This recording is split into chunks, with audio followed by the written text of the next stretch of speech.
столице в ближайшие дни ожидаются осадки. А теперь новости о политике. Сегодня в Бишкеке прошла международная конференция на тему «Как бороться с коррупцией».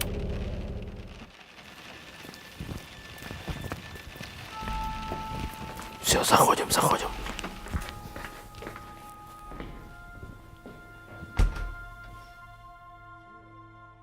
Такие молодые, а уже погрязли в этой нечисти. Когда мы успели? Мне нравилось, что люди от меня зависят и угождают мне. Да, жадность подвела. Гонялся за каждой копейкой.